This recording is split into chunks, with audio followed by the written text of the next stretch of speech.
আসসালামু আলাইকুম সম্মানিত ভিউয়ার্স, মুনতাহা ইলেকট্রনিক্স ভিডিওর পক্ষ থেকে জানাই সবাইকে স্বাগত। সাথে আছি আমি আব্দুর। ভিউয়ার্স, আজকে আপনাদের সামনে আবার একটু ভিডিও নিয়ে আসলাম।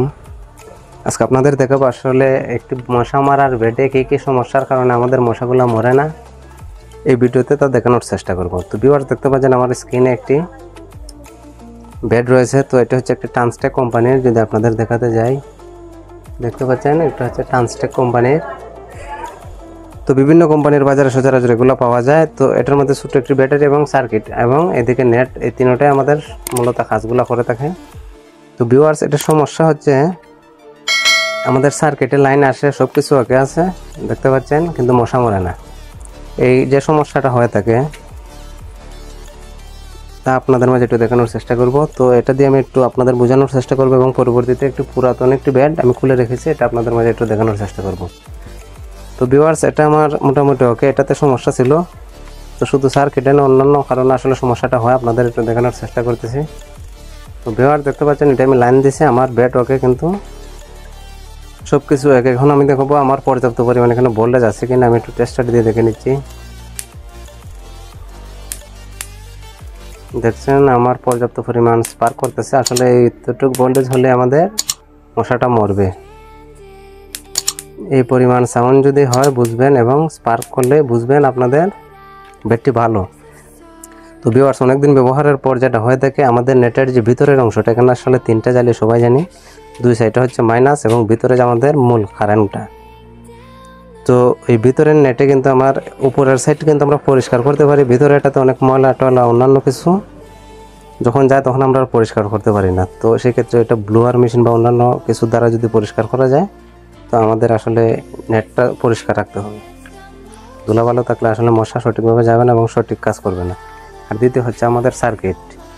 তো ভিউয়ার্স, আমি অলরেডি পুরাতন একটি বেড খুলে রেখেছি, এটা আপনাদের মাঝে একটু দেখানোর চেষ্টা করব আসলে এটার ওয়ারিংটা আসলে কীভাবে হয়ে থাকে। তো ভিউয়ার্স, আসলে এটা আমি খুলে রেখেছি, মূলত এটাতে আমাদের পর্যাপ্ত ভোল্টেজ আসে। আর এই দুই সাইডে হচ্ছে আমাদের গ্রাউন্ড, দুই সাইডে, এবং ছোটো জালিটা আমাদের মাঝখানে থাকে।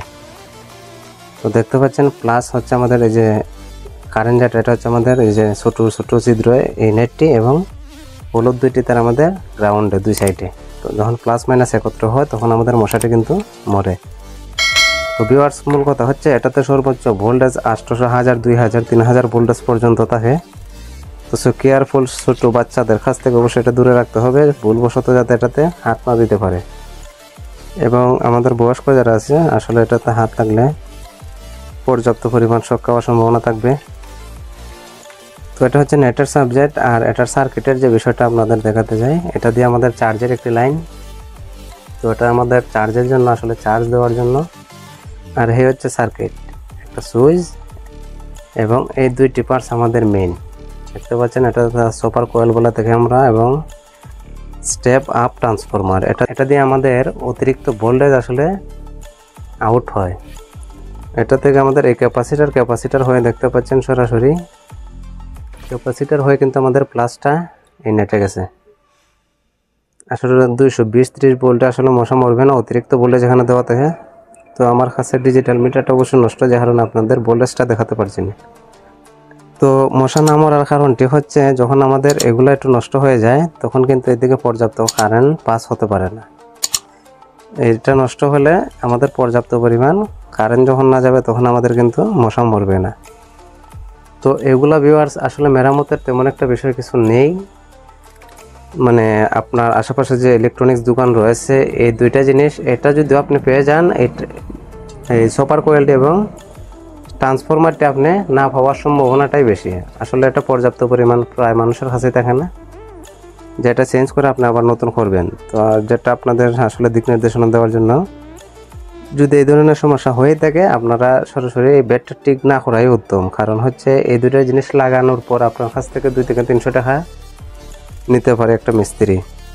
300 টাকা দিয়ে আপনার 200 টাকা যদি অ্যাড করেন, একটা নতুন বেড কিনতে পারছেন। আর এগুলো আসলে কতটুকু টেকসই হবে তা কিন্তু আসলে বলার বাহিরে। আমাদের অনেক সময় ব্যাটারিটা নষ্ট হয়, যদি ব্যাটারি নষ্ট হয় আপনাদের ওটা হচ্ছে আরেক বিষয়।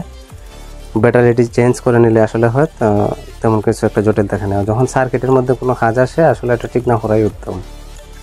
তো ভিউয়ার্স, ভিডিওটি আজকের মতো পর্যন্ত। ভিডিওটি ভালো লাগলে অবশ্যই লাইক কমেন্ট শেয়ার করবেন এবং চ্যানেলটি সাবস্ক্রাইব করবেন। ধন্যবাদ সবাইকে। আসসালামু আলাইকুম।